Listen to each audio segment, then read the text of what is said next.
राकेश रंजन। बात बिहार की सियासत की, इस सवाल के साथ कि सबका सपना है, सियासत का भी, सियासतदानों का भी, लेकिन सियासत के लिए जो संजीवनी है यानी सूबे बिहार की जनता, उसका कोई सपना नहीं है। उनके सपनों की अहमियत सियासत और सियासतदानों की नज़र में क्यों नहीं है, मीडिया की नज़र में क्यों नहीं है। जिस तरीके का विश्लेषण मीडिया में आ रहा है, किसकी गोलबंदी कैसे होगी, इस आधार पर सरकार बनेगी, यह तय होगा कि कौन सत्ता में आएगा, कौन जाएगा।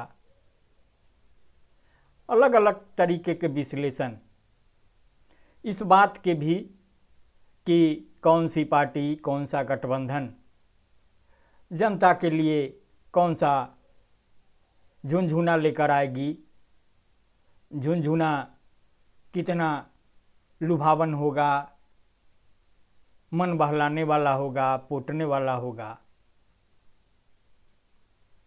अभी जो बातें हो रही है और जो कुछ चल रहा है, बेशक केंद्र में बिहार के मुख्यमंत्री नीतीश कुमार हैं, उनके इर्द गिर्द ही बातें हो रही है। एनडीए में रहेंगे, इंडिया में जाएंगे, लालू प्रसाद के मददगार बनेंगे, बड़े भाई छोटे फिर साथ होंगे।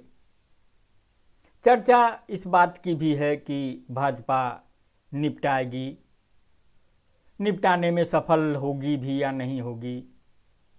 भाजपा नीतीश कुमार को निपटाने की मुहिम चला रही है और इसके समानांतर ऐसा नहीं है कि नीतीश कुमार हाथ पर हाथ रखकर बैठे हुए हैं, वो साथ भी रहेंगे और ऐसा दाव चलेंगे कि भाजपा औंधे मुंह गिरेगी, नीतीश के पीछे ही चलने को बाध्य रहेगी। बात नीतीश कुमार के पुत्र निशांत की सियासत में एंट्री की, इस बात की कि नीतीश कुमार के पुत्र निशांत को राजनीति में आ जाना चाहिए, जदयू का नेतृत्व थाम लेना चाहिए ताकि जदयू के वजूद पर संकट नहीं आए।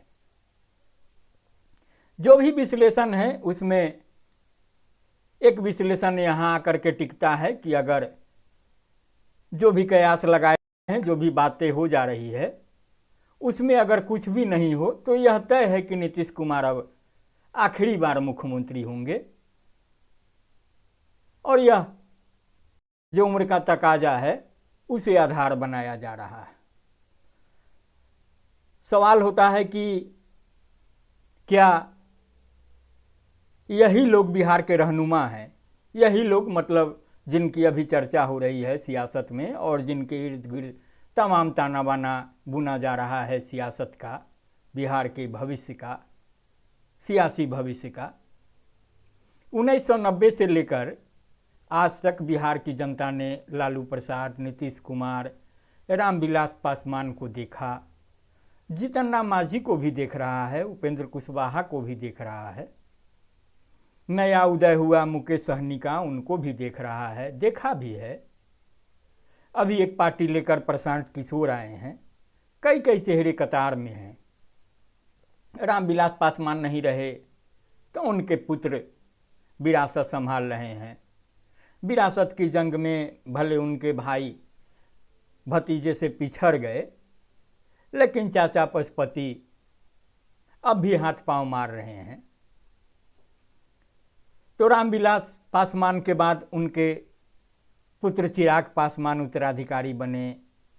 लालू प्रसाद जब पहली बार मजबूर हुए मुख्यमंत्री की कुर्सी छोड़ने को और जेल की यात्रा करनी पड़ी, तो उन्होंने पत्नी को मुख्यमंत्री की कुर्सी दे दी। यह भी एक सूबे बिहार ही नहीं, भारत की सियासत या यूं कहें कि दुनिया की सियासत का अनोखा नज़ारा था। जो सियासत में होते हैं उनका अपना सपना होता है। उच्च पद हासिल करने का। लेकिन राबड़ी देवी ने शायद सपने में भी कभी नहीं सोचा होगा कि उन्हें मुख्य की कुर्सी संभालनी पड़ेगी, लेकिन ऐसा हुआ। उनके बेटे छोटे थे, बड़े हुए तो लालू प्रसाद ने तेज प्रताप और तेजस्वी को विरासत सौंप दी। तेजस्वी को आगे किया, उनके पीछे तेजस्वी के बड़े भाई तेज प्रताप यादव हैं। उसके अलावा देखेंगे तो जीतन राम मांझी हैं, तो जीतन राम मांझी का भी अपना एक कुनबा है, खुद हैं, बेटा है, बहू हैं। बेटा मंत्री होते हैं, खुद केंद्र में मंत्री हैं, राज्य सरकार में मंत्री हैं, बहू विधायक हैं, समधन विधायक होती है, समधी विधायक होते हैं। और कुछ अगर टिकट मिल जाए, सफल हो जाए, तो परिवार के अन्य जो छोटे बड़े लोग भी मुख्यधारा में आ जाएंगे। तो अब जो चर्चा हो रही है उन नीतीश के उत्तराधिकारी की और निशांत कुमार की। तो अब जो बड़े नेता हैं, लालू प्रसाद हों, नीतीश कुमार हों, रामविलास पासवान हों, जीतन राम मांझी हों, सबके अब पुत्रों को देखने की बारी है। लेकिन बिहार की जनता की बारी कब आएगी, यह बड़ा सवाल है, जो मैंने शुरू किया था, शुरुआत में बातें कही थी। तो जो एक विश्लेषण हो रहा है कि वंशवादी क्लब में नीतीश कुमार जैसे ही प्रवेश करेंगे उनका यूएसपी खत्म हो जाएगा। वंशवादी क्लब मतलब जो परिवारवाद की बात होती है, जो खुद के बाद अपने बेटे को आगे बढ़ाना, बेटियों को आगे बढ़ाना। तो जिस तरह का बयान परिवारवाद पर आता रहा है, और ख़ास तौर से नीतीश कुमार का रिकॉर्ड देखेंगे, बार बार जिस तरह से परिवारवाद पर हमला बोलते रहे हैं, तो देश में लगता है कि नीतीश कुमार ही अभी बचे हुए हैं जो मुख्य रूप से सियासत के केंद्र में हैं। वे ही अभी वंशवादी क्लब में शामिल नहीं हुए हैं। तो जब ऐसा करेंगे तो उनका जो यूएसपी है खत्म हो जाएगा, और जो उन पर प्रहार होगा उसका किस तरीके से सामना करेंगे उनका विषय है, उनकी बातें हैं। तो इस सवालों से अलग जो अभी बातें हो रही है, जो अभी नीतीश मंत्रिमंडल का विस्तार हुआ, जिसमें यह माना गया कि नीतीश कुमार ने भाजपा के समक्ष आत्मसमर्पण कर दिया है। कुल जो 7 नए मंत्री बनाए गए, तो उसमें नीतीश चाहते तो 2 अपने दल के विधायक को भी बना सकते थे, ऐसा उन्होंने नहीं किया, 7 भाजपा को दे दिए, और भाजपा ने जिसकी अनुशंसा की वे मंत्री बन गए। मंत्री मंडल का जब विस्तार हुआ और विभागों का बंटवारा हुआ, तो किसी से विभाग लिए गए, किसी को दिए गए। उससे भी संतोष असंतोष की कई बातें हैं, लेकिन जो सबसे बड़ी बात उभर कर आई कि क्या एक ठेकेदार इतना पावरफुल हो गया है कि डबल इंजन की सरकार में किसी मंत्री का विभाग छिनवा लेता है। जो बात हो रही है वो उप मुख्यमंत्री जो भाजपा के कोटे से होते हैं, विजय कुमार सिन्हा, उनका विभाग जो छीना गया है, अदला बदली हुई है, वो नितिन नवीन को दिया गया है, जो भाजपा से ही भाजपा कोटे से मंत्री हैं। तो उनका भी विभाग बदला गया है, नगर विकास विभाग लेकर के दूसरे को दिया गया है, और विजय कुमार सिन्हा के पास जो अतिरिक्त विभाग था पथ निर्माण वाला, उनको दिया गया है। कहा जा रहा है कि जो कंपनी है, जो ठेका कंपनी है, जांच हो रही थी कि उससे तेजस्वी यादव की मिली भगत है और कुछ पैसे का बंदरबांट किया गया है। लेकिन जब जांच चल ही रही थी, अब विजय कुमार सिन्हा उस विभाग के मंत्री नहीं है, अब उस जांच की गाड़ी किस तरीके से आगे बढ़ेगी, नई बातें बढ़ेगी। हालांकि विजय कुमार सिन्हा से जब पूछा गया है तो उन्होंने कहा है कि यह अच्छी बात है, और उन्हें उम्मीद है कि जो वे काम कर रहे थे दोषी को दंडित करने का, संबंधित ठेकेदार को, ठेका कंपनी को, तो उसमें कोई बाधा नहीं आएगी। बहरहाल जो भी बातें हों, इन सब से एक अलग विश्लेषण भी है। वह विश्लेषण है कि किन विधायकों के टिकट कटेंगे, किन मंत्रियों के टिकट कटेंगे, किन्हें घर बैठाया जाएगा, उसका क्या आधार होगा, इस पर बातें हैं। तो बिहार के वरिष्ठ पत्रकार है नीरज सिंह कहते हैं कि जो टिकट कटने की बात है, कई नेताओं को, मंत्रियों को पैदल करने की बात है, तो अगर ऐसा होता है तो बहुत बढ़िया होगा, क्योंकि भाजपा और जदयू में अधिकांश विधायक गणेश परिक्रमा करने वाले हैं और उन्हें जनता से कोई मतलब नहीं है। वे सिर्फ नीतीश और मोदी के इशारे पर जीत हासिल करना चाहते हैं। और कई तो ऐसे हैं जो सीधे चुनाव लड़ने की बजाय पिछले दरवाजे से सियासत की मुख्यधारा में है, सत्ता की मुख्यधारा में, और सत्ता की मलाई खा रहे हैं। वैसे लोगों को भी चुनाव मैदान में उतारने की तैयारी है, लेकिन वे तैयार नहीं हो रहे हैं और न होंगे। अब देखना होगा कि बातें किस तरीके से होती है, तो किन विधायकों का टिकट कटना है, किन मंत्रियों का कटना है, जो सूचनाएं हैं वह भी आपको बताऊंगा। लेकिन इससे अलग जो तमाम अभी विश्लेषण हो रहे हैं, उससे अलग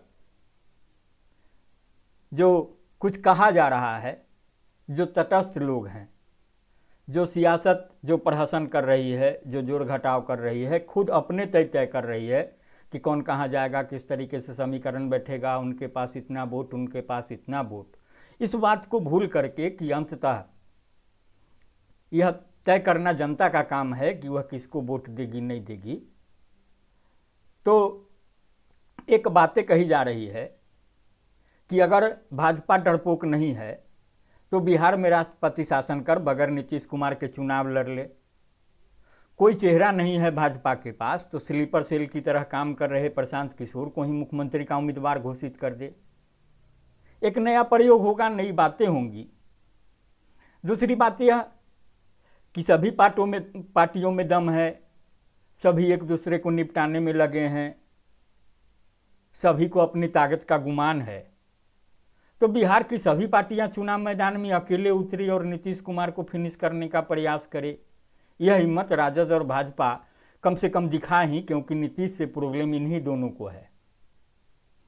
हालांकि यह बात खटारा की भी हुई है। कहा जा रहा है कि खटारा गाड़ी को चलाना जो है, उसका इस्तेमाल जो है हित में नहीं है, उसका मेंटेनेंस बहुत ज़्यादा होता है। तो नीतीश कुमार जो है खटारा गाड़ी की तरह हो गए हैं। 20 वर्ष बहुत लंबा होता है और चल नहीं पा रहे हैं। यह बात तेजस्वी ने भी कहा है और कांग्रेस की ओर से भी कहा गया है। यह अलग बात है कि कांग्रेस के जो नए प्रभारी आए हैं कुछ ज़्यादा ही खास तेवर में हैं और कह रहे हैं कि वे बी टीम बन करके नहीं, ए टीम बनकर चुनाव में जाएंगे। तो जो बातें कही गई है कि सभी पार्टियां चुनाव मैदान में अकेले उतर ले, तो यह जो चुनौती है और यह जो बातें हैं, तो उसमें सबों के लिए मौका है, सबकी ताकत की आजमाइश हो जाएगी। तो अब चलते हैं कि किनके भविष्य पर ग्रहण लगा हुआ है, किनकी गाड़ी जो चल रही है, सरपट दौड़ रही है, उस पर ब्रेक लगने वाला है। तो एक विश्लेषण यह आ रहा है कि अभी जो स्थिति है उसमें 243 सदस्यों वाली विधानसभा में 137 विधायक एनडीए के पास हैं, 106 विधायक विपक्षी दलों के पास हैं, 78 विधायकों वाली भाजपा चुनाव के समय 78 थी, जोड़ तोड़ के बाद अब 80 वाली हो गई है। 77 विधायक राजद के पास हैं, 45 विधायक केवल जदयू के पास हैं, 43 था तो वहाँ भी जोड़ तोड़ करके बढ़ने वाली बात है। कांग्रेस की स्थिति है कि 19 विधायक हैं, वाम दलों के 15 विधायक हैं, जीतन राम मांझी की जो पार्टी हम हैं उसके 4 विधायक हैं, और असदुद्दीन ओवैसी जो हैदराबाद वाले हैं तो उनके 1 विधायक हैं और 2 निर्दलीय विधायक हैं। तो जो बातें हो रही है उसमें यह बातें हो रही है कि कई मंत्रियों को टिकट से वंचित करके, जो अभी एनडीए के हिस्सा है, वो चाहे जदयू खेमे से हों या भाजपा से हों, तो उनको टिकट से वंचित किया जाएगा और उनको संगठन की जिम्मेदारी दी जाएगी। कई जो लंबी पारी खेलने वाले विधायक हैं उनको अब आराम करने के लिए कहा जाएगा कि अब बहुत हो गया, अब थोड़ा आराम कर लीजिए। तो एक बातें जो हो रही है कि जो एनडीए में टिकट का बंटवारा होगा, हालांकि अलग अलग तरह का विश्लेषण है और मैंने भी बातें रखी है। तो एक जो ताज़ा विश्लेषण आ रहा है और ताज़ा जो सूचना है उसके अनुसार जो 233 सीटों का एनडीए में बंटवारा है तो उसमें आधी सीटें भाजपा के कोटे में जाएगी। तो इनमें से 25 से 30 सीटें चिराग की पार्टी को दी जा सकती और बाकी सीटों पर भाजपा अपने कैंडिडेट उतारेगी। यह भाजपा की तैयारी है, इसमें अभी नीतीश कुमार की सहमति नहीं है। तो इसमें जो सीटें होंगी तो वंचित भी किए जाएंगे, नए चेहरे भी शामिल होंगे। तो जो मैंने कहा जो पुराने विधायक हैं, 2 टर्म से अधिक एमएलए रह चुके हैं, तो उनको संगठन जिम्मा दे दिया जाएगा। फिर सीटों की अदला बदली की भी बात है। कई सीटें जो है जदयू की सीट चिराग पासवान और जीतन राम मांझी के कोटे में आ सकती है, यही स्थिति जदयू की भी है। जदयू भी कई सिटिंग विधायकों को टिकट से वंचित करेगा। तो उसके बाद वैसे लोग भी वंचित किए जाएंगे जो पार्टी में हैं, बगावत वाले अंदाज में हमेशा रहते हैं। तो इस तरीके से बातें बनेंगी। तो जो टिकट कटने की बातें कही जा रही है उसमें जो नाम आ रहा है उसमें एक नाम है दरभंगा नगर से जो विधायक हैं और भूमि एवं राजस्व मंत्री बने हैं अभी हाल ही, संजय सरावगी। उनको प्रदेश अध्यक्ष जो दिलीप जायसवाल थे तो उन्होंने मंत्री पद से इस्तीफा दिया था, भूमि एवं राजस्व विभाग उन्हीं के पास था। तो उनको अभी तो मंत्री बना दिया गया है, बहुत खुश हैं। जो भी जातीय समीकरण बिठाने की तमाम बातें हुई, लेकिन कमजोर कड़ी के रूप में वे भी चिन्हित किए गए हैं और इनका टिकट कट सकता है। उसके बाद है केवटी से डॉक्टर मुरारी मोहन झा, अलीनगर से मिश्री लाल यादव, हायाघाट से रामचंद्र प्रसाद, इनकी भी चर्चा हो रही है। कहा जा रहा है कि इस बार एनडीए कई नए चेहरे पर दांव खेलने की तैयारी में है और भाजपा हो या जदयू इस बार महिलाओं को भी ज़्यादा मौका देगी। खासतौर से नीतीश कुमार जो है, महिलाएं उनकी प्राथमिकता सूची में हैं, क्योंकि महिला सशक्तिकरण के लिए जो उन्होंने काम किया है, वो पंचायतों में आरक्षण की बात हो या नौकरियों में, तो इस तरीके से। और बार बार वो महिलाओं पर बोलते भी रहते हैं कि उनके लिए उनकी सरकार क्या क्या कर रही है। कई युवा चेहरे पर भी पार्टी की नज़र है और कहा जा रहा है कि जदयू अपने स्तर से सर्वे करा रही है और भाजपा भी सर्वे करा रही है। जो मंत्रियों की चर्चा हो रही है उसमें नाम आ रहा है मदन सहनी का, समाज कल्याण मंत्री हैं। सूचना मंत्री महेश्वर हजारी हैं, विधायक अमन भूषण हजारी, विधायक विनय चौधरी हैं। और सभी जो एनडीए का गढ़ हैं वो मिथिलांचल से हैं।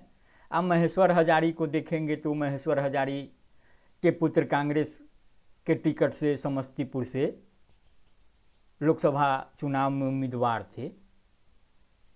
हालांकि इसमें भी कुछ अजूबा जैसी बात नहीं थी। अगर यह मान लिया जाए कि एनडीए में महेश्वर हजारी थे और उनके पुत्र जाकर के इंडिया खेमे से उम्मीदवार हो गए तो कुछ मिलती जुलती बात हुई थी। यह अलग बात है कि जदयू कोटे से मंत्री हैं अशोक चौधरी और उनकी पुत्री लोजपा रामविलास जो चिराग पासवान की सदारत वाली है, उसके टिकट से शाम्भी चौधरी समस्तीपुर से चुनाव लड़ी थी।